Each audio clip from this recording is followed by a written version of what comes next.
Hello friends, good morning. Last video में हमने chapter number 20 start किया था, social problems of the India and challenges.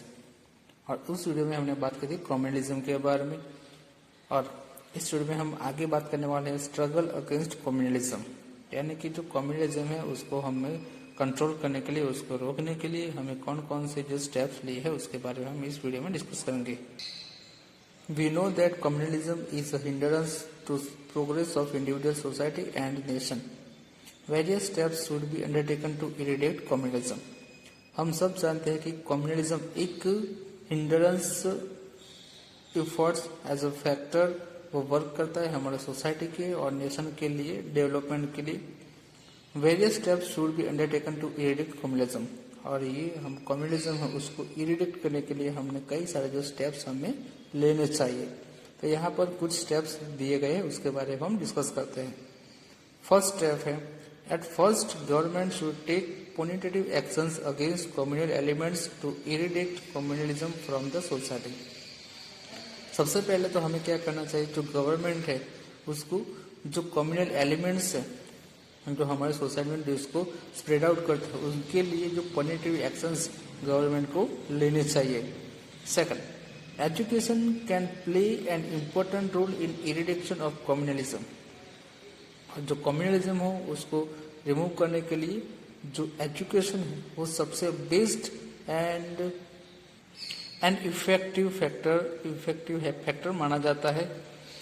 In our education and curriculum positive things have been included, और हमारा जो education है उसका और हमारा जो सिलेबस है उसमें कई सारे जो पॉजिटिव जो थिंग्स है उसको हमें इंक्लूड करना चाहिए। Other than that, prayers of all the religious are organised, social functions are celebrated so that the children develop respect for all the religious.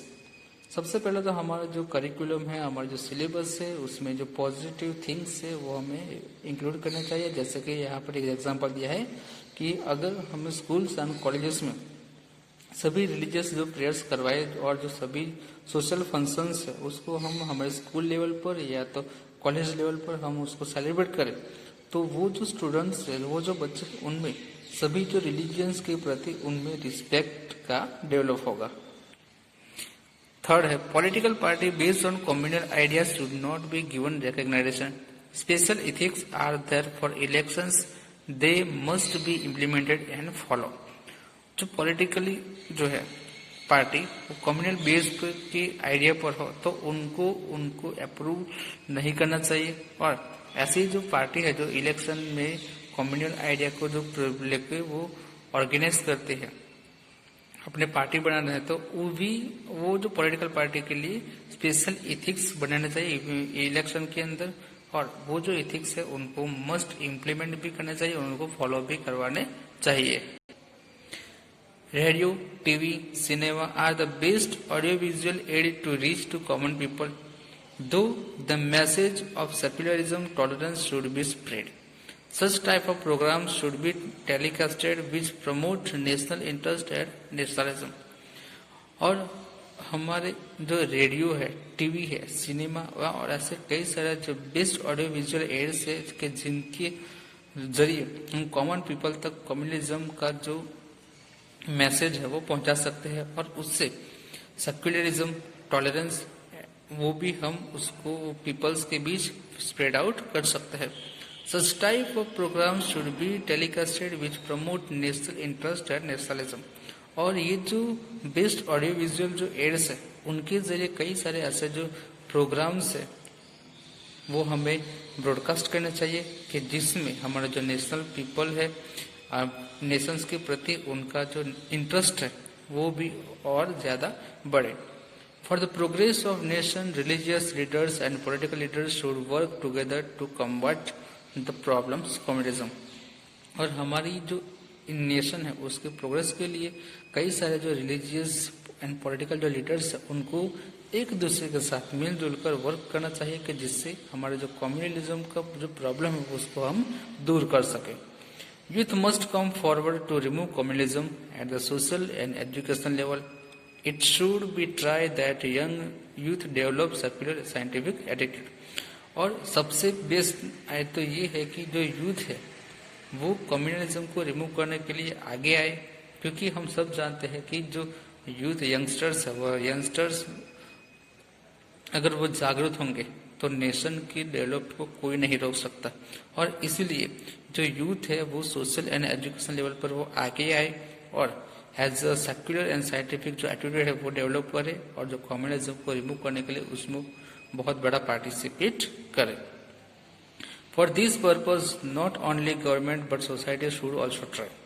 और ये जो हमारी इंडिया में जो कम्युनलिज्म का प्रॉब्लम है उसको रिमूव करने के लिए नॉट ओनली गवर्नमेंट, लेकिन हमें सोसाइटी के जो पीपल्स है एज कॉमन पीपल हमें भी ट्राई करना चाहिए कि हमसे जितना हो सके वो हम करें कम्युनलिज्म को रिमूव करने के लिए। Understanding the fact that national interest, national pride are above religion, caste, state और language ties the people in one thread and nature nationalism and national integrity. और हमारे जो नेशन के प्रति हमारा जो इंटरेस्ट है और हमारे नेशन के प्रति जो प्राइड है, वो चाहे कोई भी रिलीजन का हो, कोई भी कास्ट हो, कोई भी स्टेट का हो, कोई भी लैंग्वेज में उसका हो, वो सभी को एक मिलजुल कर काम करना चाहिए, जिसकी हमारे जो नेशनलिज्म है और नेशनल इंटीग्रिटी को हम बढ़ा सकते हैं। उसके बाद फ्रेंड्स हमारा न्यू टॉपिक है casteism.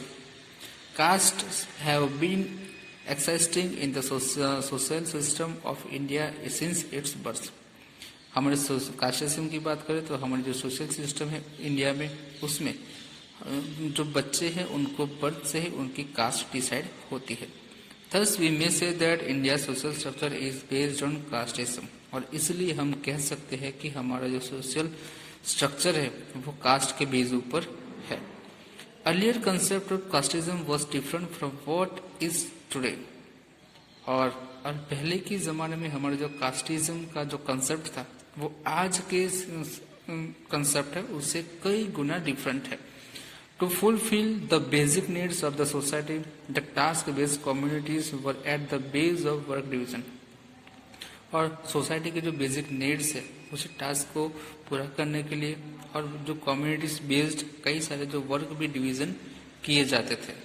According too early hypothesis वर्ण system was based on 4 occupations. और हमारे जो अर्ली की जो हाइपोथेसिस, अर्ली की जो जो रिवाजेस है जैसे कि वर्ण सिस्टम, उनको उनकी ऑक्यूपेशन के बेस पर उनको डिवाइड किया जाता था।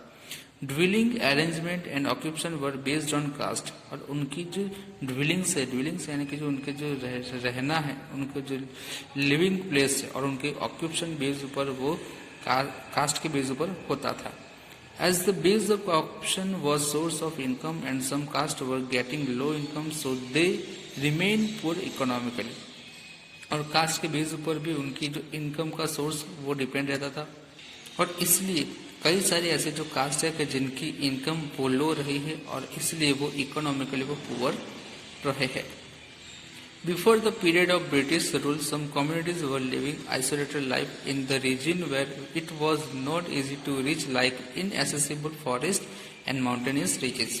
और हमें जो ब्रिटिशर्स इंडिया में आए उससे पहले कई सारे जो कम्युनिटीज थे, कई सारे जो पीपल्स थे, वो as a common peoples isolated यानी कि दूर रहते थे। उनसे दूर जो माउंटेनस रीजन से फॉरेस्ट है उनमें रहते थे, और इसके लिए उनका जो डेवलप वो नहीं हो पाया।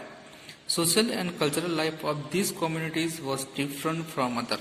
और ये जो पीपल्स जो फॉरेस्ट एंड माउंटेनियस रीजन में वो रहते थे, उनकी जो कम्युनिटीज है, उनका जो सोशल एंड कल्चर है वो कॉमन पीपल से बहुत डिफरेंट है। They had their own prominent culture and language. और वो जो फॉरेस्ट में और माउंटेन्स रीजन में रहने वाले जो पीपल्स है उनका खुद का अपना अलग कल्चर एंड लैंग्वेज है। Because of living separately from generation to generation, people of these communities could not develop. As a result of it, that economic and social conditions has remained backward. और ये जो peoples है जो forest and mountainous reason में वो रहते थे, वो ह्यूमन डेवलपमेंट था, उससे आइसोलेटेड एरिया में वो रहने की वजह से उनका जो कल्चर एंड लैंग्वेज वो डिफरेंट थे। और जनरेशन टू जनरेशन कई सालों तक वो ह्यूमन लिविंग जो रेसिडेंट्स से उनसे बहुत दूर आइसोलेटेड एरिया में रहे हैं और इसीलिए उनका इकोनॉमिक एंड सोशल कंडीशन आज भी बैकवर्ड है और उनका खुद का डेवलपमेंट भी नहीं हो पाया।